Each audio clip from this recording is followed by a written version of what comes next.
as to why individuals, like friends and family and those types of, or just people in your circle, why are they putting this shame on someone who's going in a different path when they say they want to move to Rwanda, or they want to move to Kenya, or move to Thailand, or wherever they want to move. Like, where is Absolutely. this guilt? Where is this shame coming from? Why are they doing it? Well, I think it comes from two things. It comes from societal norms, and it also comes from good intentions.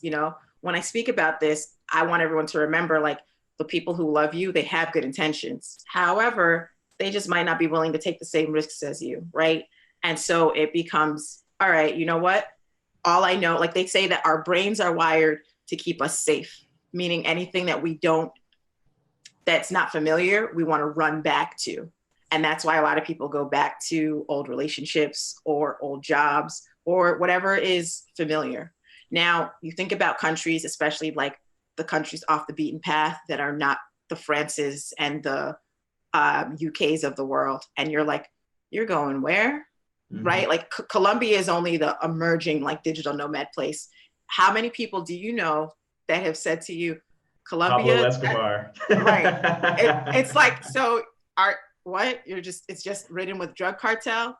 Yeah. And it's like, there might be some truth to that, but no more than other places in the world that have their same crime scenes. So it's really that, like, our brains are wired for that. And if it's not someone else's dream, they don't really understand why you would want to push yourself to do this unfamiliar thing in a place that's not like a proven success track, right? And that's the other piece. A lot of folks are afraid to define what success means for themselves.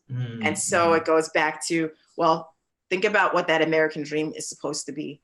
2.5 kids, white picket fence, you live in the suburbs, you have a great job, you climb the corporate ladder. Now, how many people can confidently define success for themselves? A lot of times it's what we've heard, what we should be doing, and then we feel guilty when we're like, wait a minute, I'm 45 and I'm a digital nomad and I don't have a house and I rent this place, right? But you have these amazing experiences, right? I don't know if you bought a house there in Colombia. If you didn't, that's okay too, because you know that you're raising your family in this new environment. Your kids are going to just be way ahead of the curve. They'll experience things that most people haven't, especially as our people, right? How often can you say, like, can you fast forward 15 years from now, and is it your daughter? Is it daughter or son? Yeah, daughter. Your daughter is writing her college applications, growing up in Colombia, and then moving to Panama, and then living in Thailand. I've lived in 6 countries. I'm 15 years old. They're going to be like, were your parents Army, military? No. Well, then how did you get to do that? My dad was courageous, and he had a whole bunch of crazy friends that we all lived around the world, and we would visit them, and he wasn't afraid to define success and create a life that he knew would serve his family and his true definitions of success. And curiosity, of course, globally. Yeah, and that's a great point. And when my daughter's 15, she may write college applications, or 17, or she might have started her own business by then, Right. as well, Either and go one. down that path, right? Right. And I think it goes back to this concept of being intentional. So 2 things. One is being intentional about what you want in the future, right? In terms of what does success look like for you, and also that vision, that plan for yourself and for your family. Yep. Yeah. So that's the very first thing that you kind of have to look at. I would say, like, the second thing is, how do you think about experiences, and how do you think about wealth, right? So we often talk about wealth as being only monetarily. Yep. Or the legacy and freedom that you leave for your children, and we think of it in terms of money terms, but we never think of it in terms of memories, or we don't think of it in terms of memories nearly as much. Absolutely. I'm so glad you said that, because I think, like, one of the phrases and mantras I live by is, we're only as rich as our relationships. Like, I've had experiences where it's like, wow, I can't believe I know such great people. And I used to feel like, to be, I guess, I used to have these like preconceived notions. To be great in your career, especially as an entrepreneur, you kind of have to be cold-hearted, and you kind of have to be like by any means necessary and ruthless and mean. And that's what we see in the media. So as a kid and even as a young adult, I programmed myself to say, like, I would meet nice people that were as successful as you and all these other just, you know, awesome people. And I was literally dumbfounded. And then it was like, and then I'm sharing memories with them and experiences and having like just simple but awesome conversations.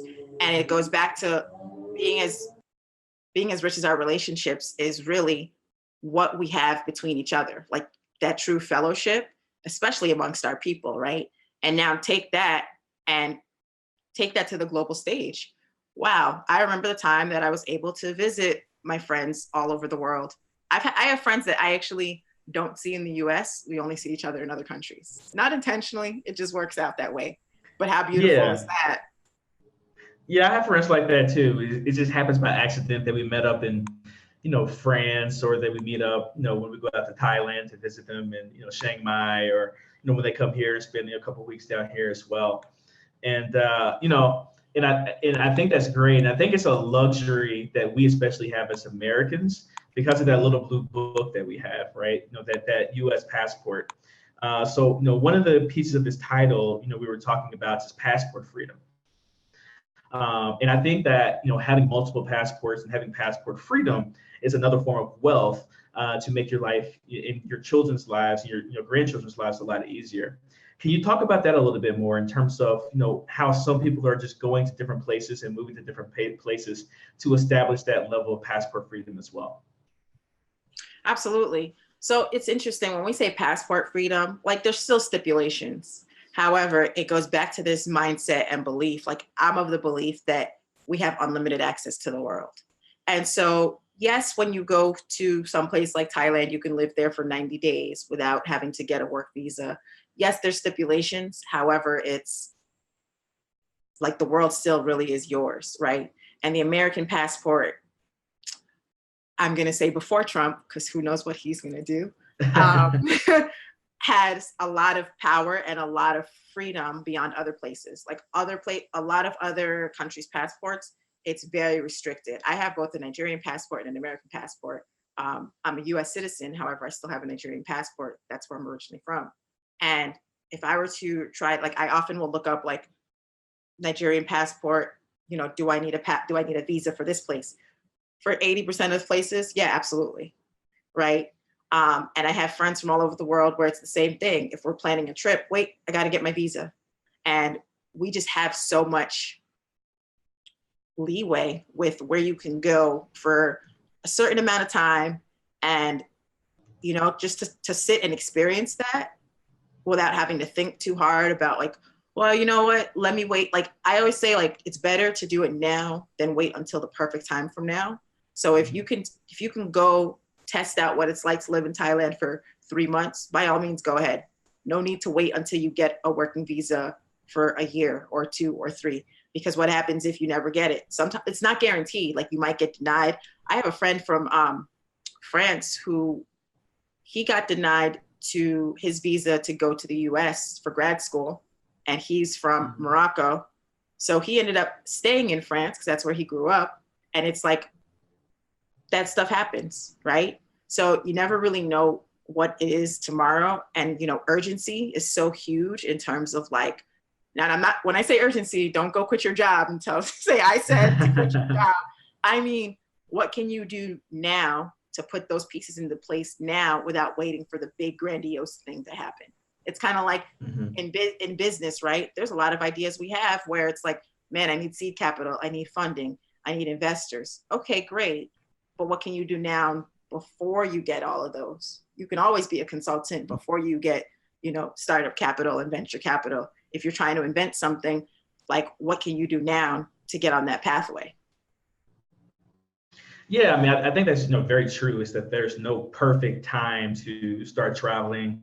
There's no perfect time to start a business. There's no perfect time to get married. There's no perfect time to have children, have a child.